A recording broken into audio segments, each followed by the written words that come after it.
I've been told I need to get into sports because I've been sitting on my couch for way too long. I've been trying to find the perfect sport for me that I am totally good at.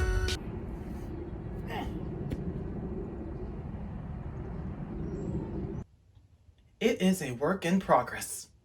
Sports are not my forte, I'm just going to say it right now, but video game sports? That depends. There are different types of competitive sports out there, and there are indeed crowds that watch them. Sports are a display of the athletic potential of a human being, and the people that watch them from the sidelines get into arguments about which person or team is better than the rest. Understandable, because competitive sports are games with their own rules and mechanics, so it should be no surprise that you see video games based on sports on the shelves. The source material is already a game, turning it into a digital product seems easy enough, but what you do with it is up to the developer. You could go for an almost one-to-one recreation so the gameplay is reminiscent of the sports you see on TV, or you can have all that but add some extra flair and twist to make the sport more exciting to more people, especially if fictional characters are involved, and it doesn't have to be exactly like the real-life counterpart. You could add in so much crazy stuff. Regardless of how you consume sports, you can expect some competition to prove who is the very best. On a somewhat related note, let's talk video game mascots. Super Mario vs. Sonic the Hedgehog, the most well-known video game mascot rivalry in gaming history, which was due to the console wars of the 90s between the Super Nintendo and the Sega Genesis. And they were ruthless, especially Sega, with their aggressive advertising to make you feel terrible about considering Nintendo. Fast forward to 2001, however, and things have changed. Microsoft threw their hat in the ring with their Xbox, Sony's PlayStation 2 is about a year old and exploding in sales, and Nintendo's getting ready to launch their next console, the Nintendo GameCube. But what about Sega? After years of struggles and fuck-ups due to decisions of their own, they decided to pull the greatest strategic move of all time. They gave up. From that point forward, Sega went third-party and decided to expand their franchises toward different consoles, including having Sonic be on a Nintendo console for the first time ever. Isn't irony great? Since then, Sega and Nintendo have maintained a pretty good relationship, especially after collaborating on F-Zero GX, the first major collaboration between the two. Mario creator Shigeru Miyamoto and Sonic creator Yuji Naka have casually discussed a potential crossover game between Mario and Sonic, but the idea didn't go anywhere due to the lack of an appropriate setting. Sure, there was the Super Smash Bros. Series starting from the third entry, Brawl. However, the series is primarily a Nintendo All-Star Battle, and Sonic was merely a guest character in said battle. While it does give the perfect opportunity to have the age-old fight of Mario vs. Sonic, they do have other characters from gaming to contend with in Smash. Doesn't help that Sonic's moveset kinda blows. The game Miyamoto and Naka were discussing was a game that would make the crossover really stand out without other characters coming in to interfere. Smash wasn't going to cut it for them. But one day, Sega had acquired a license to create a certain type of video game based on a worldwide event that happens every few years. That event is capable of bringing people of all walks of life together, which turned out to be the perfect setting for the Mario and Sonic crossover to happen. The Olympic Games are what happens when the best athletes from all over the world gather in one place and everyone watching can view what every country in the world is made of. It's an event that happens every few years and the location changes each time. There are a variety of Olympic Games, but the big ones are the Summer Games and the Winter Games. These two alternate every 2 years, and each one have their own set of sports to show off an athlete's skills. Enter Sega. They acquired the license to create games based on the Olympics, starting with the 2008 Beijing Olympics. And thus, the stage has now been set for the dream crossover to happen, and on March 28, 2007, Mario and Sonic at the Olympic Games was revealed at a press conference. If you thought that was an April Fool's joke, I wouldn't blame you. The timing was just too perfect. Mario and Sonic at the Olympic Games, as you would imagine, is a collaboration between Sega and Nintendo. It was to be for the Nintendo Wii and DS systems, with Sega mostly doing the heavy legwork of development. Nintendo provided another layer of quality control by supervising the project by having Miyamoto be the senior producer. Of course Nintendo had to supervise, it's their characters. Have you seen what happens when Sega does things by themselves? I like to believe that because of their supervision, development was a lot smoother. As a result, Mario and Sonic at the Olympic Games was completed quicker than originally planned, causing the release to be advanced by 2 weeks. As such, Mario and Sonic at the Olympic Games for the Wii was released on North America on November 6, 2007, while the DS version came out on January 22, 2008. Japan, Europe, Australia, and Korea gradually got their versions as time went on until the DS released for Korea on June 26, 2008, right on time for the 2008 Beijing Summer Olympic Games. The Wii version sold a ton of copies, unusual for a game based on the Olympics. No other Olympics-based game sold even close to that much. Having Mario and Sonic really helped, mostly due to the appeal of younger people. Its success led to a Mario and Sonic game for every Olympic game from that point forwards. Except for the 2018 Pyeongchang Winter Olympic Games, they skipped those games. Now, Mario and Sonic were two franchises that I loved dearly, and always found the Olympics to be fun to watch sometimes with my mother, even if I'm not a sports guy. It was basically a match made in heaven for me. I got my original copy in 2008 for my birthday, but then traded it in for what I believe was Sonic Generations. I don't remember. Regardless, I recently got another copy of this game and I can't wait to experience this all over again. Let the games begin. This is Mario and Sonic at the Olympic Games.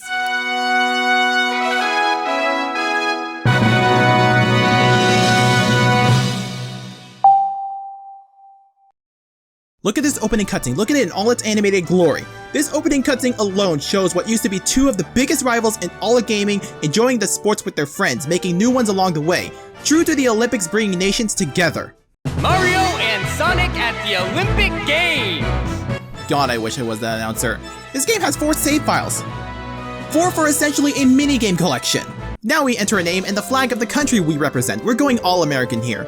We are greeted with the menu with options on how we should play the game, but first, let's get to know our competitors. Now onto the character selection. We have an even distribution of characters, 8 from each franchise and your Miis. Now each character is split into 4 types, all around, power, speed, and skill. Most of the characters for each type make sense. Mario and Luigi are all around like every Mario sports game ever, same goes with Yoshi being a speed character here. Sonic and Shadow being speed type is predictable, while Amy being all around is pretty accurate to her character. The entire power and skill types are characters I expect to be there. It's weird to have Vector without the rest of the Chaotix playable, but aside from that, as well as a few more fan favorites like Donkey Kong, Rouge the Bat, Bowser Jr., and Metal Sonic being absent, this is a respectable roster. Almost all is right in the world, but 2 character placements bug me. If it weren't for needing 2 characters per franchise in each type, Blaze and Daisy would totally swap. The Sonic Rush games show that Blaze can easily be as fast as Sonic, and Daisy's the technical character in every Mario sports game she's in. Each character has their own strengths and weaknesses based on the stats displayed, so pick one based on the event you're participating in. Or pick the one you like the most because you really want to see Eggman beat Sonic in running. What about your Miis though? Well, they don't have a defined type, but that is determined on how you make your Mii. A Mii's stats in the game is determined entirely by the height and weight of the Mii upon creation. Even though your height Mii will appear to have a standardized weight in-game, in the gameplay you might notice some differences. It might not be that noticeable, but every little bit helps. Now that we got to know the roster, let's go to the event, shall we? Oops, looks like a lot of them are locked, so we have to go over the circuit modes, which unlocks more events the more circuits we play. Just having a circuit available will unlock new events. Now you could just play the single matches over and over again, but I like to do this the complicated way. Each circuit has a set of events that you take part of and try to achieve the highest score. The beginner's class has 3 events, while the advanced and master's classes have 4 and 6 events respectively. You are shown the events of each circuit, so pick the character that will do at least decently in all the events. Character choice is important here because at the beginning of each event, you have the chance to take the circuit challenge. Basically, you make the wager that you will place at least 3rd on the event. If you succeed, the amount of points you earn in the event will be doubled. However, if you don't make the top 3, you get no points! So obviously it's wise to do the Olympic challenge at the event that you feel very confident you'll make at least 3rd place in with the character you selected. You can only do this once, so make it count. If you don't make 1st place by the end of the circuit, it's not all that bad even though you miss out on a trophy. If you end the circuit on the podium, that's enough to unlock new circuits. Fortunately, this is also a multiplayer mode so you can play with friends. As long as a human player made the podium by the end of the circuit, you should be good to go with unlocking the rest. And you can also create your own circuit, choosing 5 events of your choice as long as you have unlocked them. It doesn't count towards anything, but it's fun to do occasionally. Mission mode is up next, where each character has 6 missions. These unlock the more events you unlock in circuit mode, and when you complete the first 5 missions of each character, the 6th should unlock. Missions are basically challenges for each character where you may have to play the game differently than you usually would. Some missions include throwing the javelin or hammer at a specific distance range, meaning you have to hold back and you are tasked to throw things to achieve that goal. If you are tasked to beat the rival, it means you have to beat the character the game designates as your rival. You don't have to win the event. As long as you rank higher than the rival, you should be good to go. Those 2 are just examples of the many missions you will find in this mode. These are fun distractions from the main game due to the change in mindset, even though some of these can get pretty difficult. And here's the part where we talk about the real meat of the game, the Olympic events. Basically, they play almost like the real-life counterparts, but with Mario and Sonic characters. Let's start with the track and field events, because whenever I think Olympics, track and field are the first thing that come to mind. Starting with the track games, where Sonic and Shadow would absolutely dominate if game balance wasn't a thing. 100-meter dash, the most basic Olympic event of the bunch. This is going to be something you're going to be doing in a lot of the racing events. You hold B on the countdown and swing the Wii remote down when the announcer says go. Do it right when go appears, you get a slight speed boost at the beginning. You can guess what happens if you swing too early. The first time, they'll just start the event over. Second time you decide to be naughty, you'll have a bad start, so good luck catching up. Now we get to the actual running. You swing the Wii remote and nunchuck as fast as possible. Now this sounds like you have to swing as hard as you can, but turns out making a fast drumming motion is good enough. By the end of this, my arm started to hurt after a while. I'm sure over time you'll get used to it. Now if you don't have a nunchuck, you're not totally screwed, as some events also support a single Wii remote. 110-meter hurdle, same thing as the 100-meter dash, but now you have hurdles throw in. You have to press B to jump over the hurdles, and you'll go faster if you jump just at the right time. But hold on there, it wouldn't be track events if it didn't cover the entire track, and that's where the 400-meter run comes in. In this event, you have to swing the controllers at a pace so that your stamina doesn't run out. You don't want to go all wild or you'll get tired and slow down. At the last 100 meters, you are given the prompt to press and hold A and sprint with all you got, but be mindful of your stamina and wait close to the end. It sounds difficult if you're used to swinging as fast as you can, but once you find that perfect pace, victory should come easy. Due to how important stamina is in this event, a character with high stamina like Wario could serve you here, or you could just pick a speed character and get on with it. And don't worry, the version with hurdles is there for all you hurdles fans out there. Same game, but with hurdles thrown in. But the 4x100 meter relay is where it's at. You pick 4 characters to form a relay team that runs 100 meters each. No pacing yourself required, you just go as fast as possible. Keep that speed up because when you get close to your next teammate, your speed will be locked, meaning you get to rest your arms for a little bit while getting ready to pass off the baton. Press speed to send them running and swing down to pass the baton. Pass it off with perfect timing and you get a little speed boost. One thing to note is that some events have 2 records, the Olympic record and the world record, which I'm sure is based off of real world records. We're playing as video game characters, we can certainly break these records if we wanted to. On to the field events, where it's very apparent that if it weren't for game balance, a lot of these characters would absolutely dominate these events. Long jump, where everyone gets to do Mario's long jump from Super Mario 64. At the start of your turn, you can move the Wii Remote and Nunchuck to hype up the crowd, which is helpful as it can help you jump a bit further.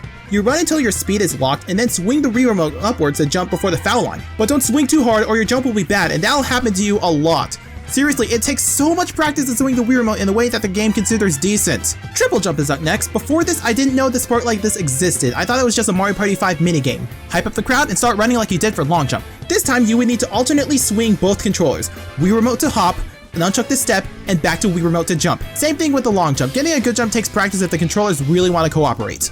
Hammer throw, pretty straightforward. Press A to start swinging, spin the Wii Remote in a circular motion, and press B to throw the hammer at the correct time. When you see the countdown, that's where you should anticipate the throw. Now, one of Peach's mission in mission mode is to perform a shout and hammer throw in all 3 attempts. I never got what that meant, and turns out the game never tells you exactly what that means. When I found out how to do that recently, I felt like a f***ing idiot. All you need to do to shout is just press A as soon as you throw the hammer. These minigames have pages and pages of rules how to explain the game, but the game never tells you all these secret things, so you have to rely on the internet for help. Javelin throw, shake the build speed, and when the time comes to throw, swing the Wii Remote to throw the javelin, provided you don't pass the foul line, which will happen frequently for first timers and even some veterans. Even though it's best to throw the javelin right at the foul line, throwing the javelin starts this animation that is way too long, and it does count passing toward the foul line. So it actually boils down to timing your Wii Remote swing to start the animation early so it ends as close to the foul line as possible. And even if you somehow manage to perfect the art of throwing before the foul line, I've had so much damn trouble swinging the Wii Remote down to have a good throw, and about 90% of the time, it registers as a bad throw as if I swung too hard. It could be because I haven't practiced as much, but still. High jump, it's right there in the title, jump as high as you can. Before each attempt, you are given the prompt to set your initial height and you have 3 attempts to make the jump. After hyping up the crowd, you then build up speed and swing the Wii Remote up to jump. A square is formed on the ground as you do this, and the dark blue area is the best place to jump. At the peak of your jump, swing the nunchuck upwards to adjust your body and pray it doesn't knock over the pole. For every successful jump, you set the pole higher, and if you fail all 3 attempts, the highest successful height will be your score. It is tempting to go for the highest height possible at the start in hopes of a guaranteed win right out of the gate. Go ahead and try it, I'll wait for you to succeed. If you decide to start out low with a warm-up and work your way to the greater heights, that will cause your character to jump higher, which will make jumping to higher heights easier than it would just going straight at it. If done right, it will be possible to jump the maximum height possible. Pole vault, just like high jump, you are ranked based on how high you can perform the vault. Hype up the crowd, and after running to this point where your speed is locked, swing the remote down to plant that pole. Shake the strength of the recoil before the pole launches you up and swing the nunchuck to adjust your body. Basically high jump, but with extra steps. If you can master the high jump, you can master this event. Again, don't even try starting at the maximum height, it will never end well. That's enough track and field for one day. Now onto the event that also gets attention in the Olympics, swimming, or aquatics. Of course, this is 2007, meaning everyone swims in the same clothes they wear to every event, so no shirtless Wario for you. So here's something about me. My mom was an athletic swimmer in high school. When I was in fetus mode, my mom was watching the Olympics, hoping that I could be an Olympic swimmer one day. Well, I do like swimming from time to time, so how did that turn out? In lane 6, team me. My mom would be so proud of me! Now, it's been established that Sonic can't swim. He always sinks in water in the Sonic games. Knowing this would mean that you can't select him for aquatics, right? Well, the developers thought of that because he is given a life jacket so he doesn't sink. Again, God bless game balance to put all characters on somewhat equal ground. There are only 2 aquatic events here, the 100-meter freestyle and the 4x100-meter relay freestyle. This is where character choice really matters, as each character has their own swimming style that requires you to move their Wii Remote and Nunchuck in a particular way, which is shown to you when your character is introduced in the event. The crawl is performed by swinging the Wii Remote and Nunchuck forwards and backwards alternatively, and this is performed by Mario, Luigi, Peach, Daisy, and Shadow. One of these is not like the other. The breaststroke, you swing the Wii Remote towards and away from each other at the same time if you're controlling Wario, Bowser, Amy, and Eggman. Butterfly, swing both controllers up and down together if you're Waluigi, Knuckles, and Blaze. Dog Paddle, swing the two controllers up and down alternatively if you're Tails or Yoshi. Underwater running, basically a way for Sonic to quote-unquote swim so he can be playable. The controls are exactly the same as the dog paddle. And unique to Vector is the crocodile paddle, where you swing both controllers left and right simultaneously. Of course this style is exclusive to Vector. Take a look at him, what do you think he is? All this is important to know, especially in the relay. Once you go to the next swimmer, you get a few seconds to look at the motion style for your character while keeping your pace. For that reason, Vector could be a great asset to your team since no other character has his swimming motions. No matter what aquatic event you're playing, the gameplay is the same once you enter the pool. You do the same startup controls as track and swing down at the perfect time before you start your swimming motions. Swing down before your feet touch the edge of the pool on the other side for a good boost, and then repeat. Be mindful of your stamina, and when the heart looks empty, press B to breathe to refill it. The timing takes a couple of tries to get down, but it's not too hard once you get it. Now, onto the third sport that comes to mind, gymnastics. Trampoline, swing the remote upwards once you bounce on the trampoline. Once you bounce high enough, you have to press the combination of buttons displayed on screen quickly before you have to touch down and bounce again. With enough practice, you can consistently get a high score in this event, and it will be very difficult for other people to beat you. A very easy one to master, and if you are playing a skill character, you got the advantage, as that's less inputs you have to work with.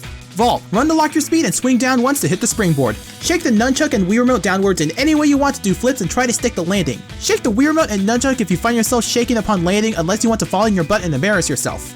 This one's pretty okay. And now onto the other events, because apparently archery takes 2 button presses to even get to archery. Archery, you pull back on the Wii Remote while holding A and B to pull the string, and then you do 2 things. One is to point to where you want to go with the Wii Remote, and tilt the nunchuck to move the second reticle so that the 2 reticles align for maximum accuracy. And yes, you do need to hold the nunchuck vertically so it stays as still as possible. Be mindful of the wind as you do this, it will blow your arrow in ways you aren't expecting. Skill characters have it easy since the reticle for the nunchuck is easier to control compared to everyone else. Single Skulls, a rowing event. Press the 2 buttons that are displayed on screen and pull the Wii Remote and nunchuck backwards as if you are rowing. Keep an eye out because sometimes the button combinations will change on you, catching you off guard. Skeet shooting, you have 8 stations to shoot skeets and you have to shoot as many as you can as they fly by. At the beginning of each station, you are given a heart and a dot that moves up and down. You have to press the B button to pull while being mindful of the dot's position. If you pull with perfect timing so that the dot is as close to the center as possible, the reticle will get bigger, making it easier to shoot the skeets that are flying by. You can guess what happens if you miss the timing and the dot is further from the center. Oh!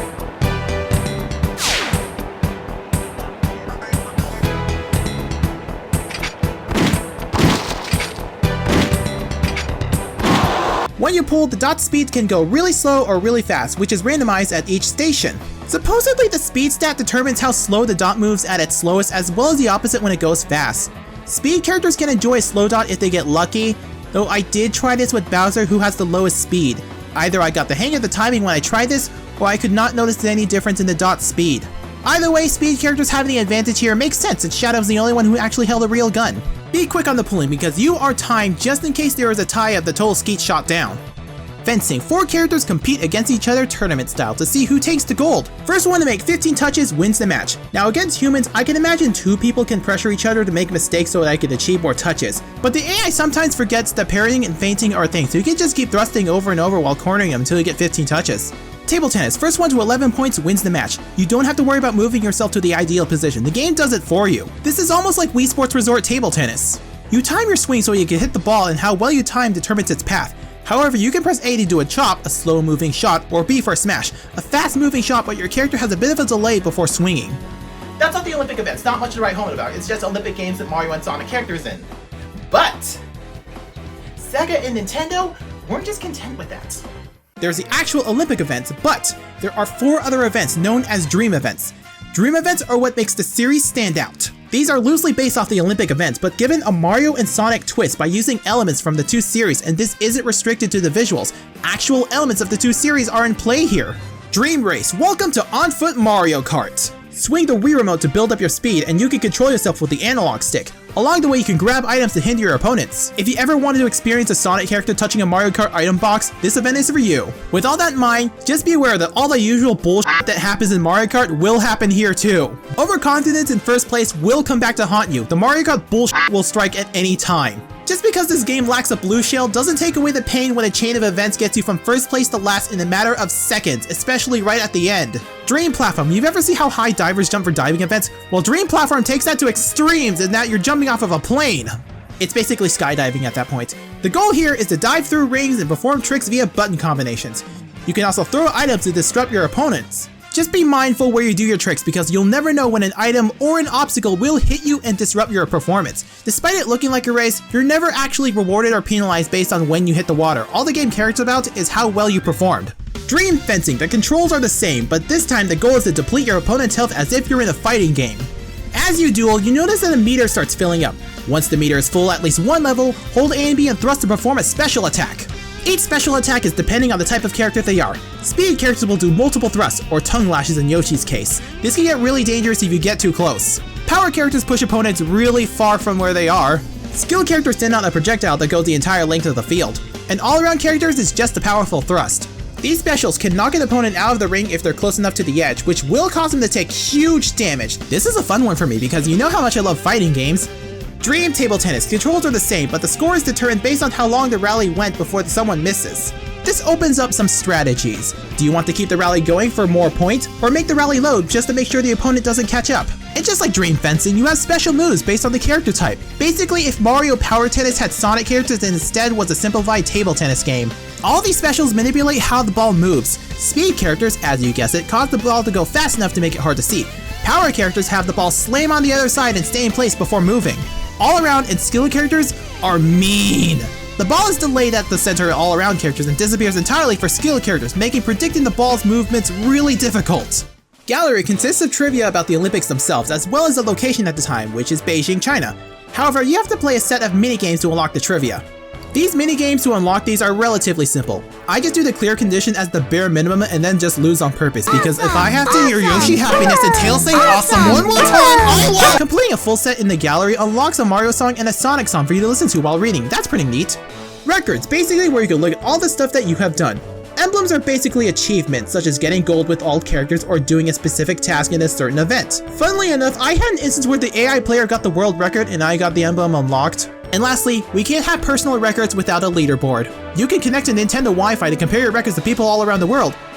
If this was before 2014. Because Nintendo Wi-Fi server shut down, you can't really show off your records. Because of this, one of the emblems is now unobtainable as it requires you to connect to Wi-Fi at least once. And I'm sure you've already figured this out, but there's no online play. So for the people who saw this icon on the box and thought there would be, I weep for you. And that was Mario and Sonic at the Olympic Games for the Wii. Now there is the DS version that has events exclusive to that, but that's gonna be for another day. I'm primarily focusing on the console games, but who knows, we'll probably take a look at the handhelds at some point, if I can have them. The Olympic Games are indeed a weird yet appropriate setting for the Mario and Sonic crossover since it brings characters from two franchises together. Though I do know a lot of people would have preferred it to be an adventure with an actual story, and I completely understand it. I want that too. Though I am willing to admit that I'm one of the few people that believe this is also a good way to cross the two together. There are some that think that the crossover is wasted on something like the Olympics, but I don't agree with that personally. While I would like that adventure, I believe the ideas can coexist. No matter what idea you go with, you're still bringing the two franchises into one game. You could have a game where these characters go on an adventure together and still have that same effect as you would using the Olympics to bring them together. Heck, you could just put Sonic in Mario Kart and call it a day like what Smash did, but something about the Olympics setting resonated with me with this crossover. Based on the animated introduction, these characters are seen happy together, happy that they can participate in an event that can bring them together, something that the Olympics does for a lot of people. I find that very wholesome and I am all for that. It's a pretty solid game to begin what would be a regular series to celebrate the Olympics. I had fun with this game when I first played it, but after playing it again, I will admit that this was the growing pains of the series. I believe it's better than most people give it credit for, but it's not without its faults. The controls can be hit or miss in some of the events. Some of them are workable, but others are either too precise for the Wii Remote and Nunchuck to perform, or ask a lot of waggle for optimal play. And since this is essentially a minigame collection, I don't blame people if they played for a few minutes and probably never again. You might have a lot more fun playing with friends, but that's basically any other party game. But despite all that, this game still gave me hours of enjoyment. And this is just the first game of the series.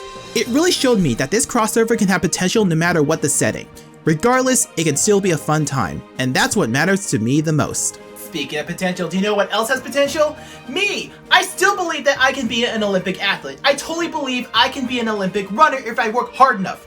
And I'm going to train really hard with the best way money can't buy.